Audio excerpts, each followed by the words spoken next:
रोना भोगे कारणी तुका पढ़िए रोना क्यों ना भोगे कारणी तुका पीछे पढ़िए रोना क्यों ना भोगे कारणी। ये भैया जादू का नाम लेते तो रानी सोना लाल पियर हो गई। कहीं नहीं बतावा तो हमका जादू को धमकी देता है और हमसे बड़ा जादूगर नहीं धरती अब के पैदा हुई गवा हनीप्रीत एक मौसी लागत रही हनीप्रीत। ए भैया लेकिन देखा यार रानी सोना अल्लाह का जवाब देती है का अरे सोनवा करने लगी फरियादा बना के पुण्यमा बाधा और हमसे ना दुनिया में ज्यादा राजा जादूगर हमसे ना दुनिया में ज्यादा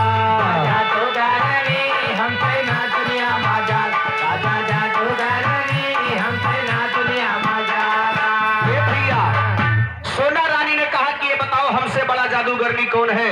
मेरी बात सुनो।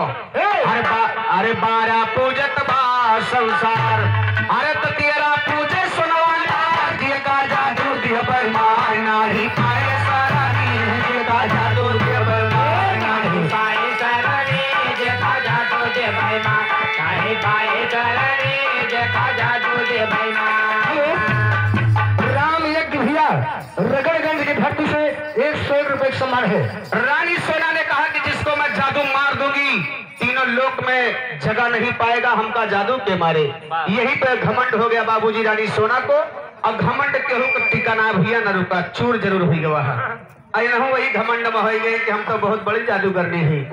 ए भैया अपने पति की बात ना मानी तैयार हो गई कहीं न तो हम जरूर से जरूर जा और का कहना कैसे अरे आल्हा बहुत भय हैरान अरे तो सोना रही नए को पानी अपन साजी के सामान सोना लागी भरने अपन साजी के सामान सोना लागी भरने अपन साजी के सामान सोना लागी भरने अपन साजी के सामान।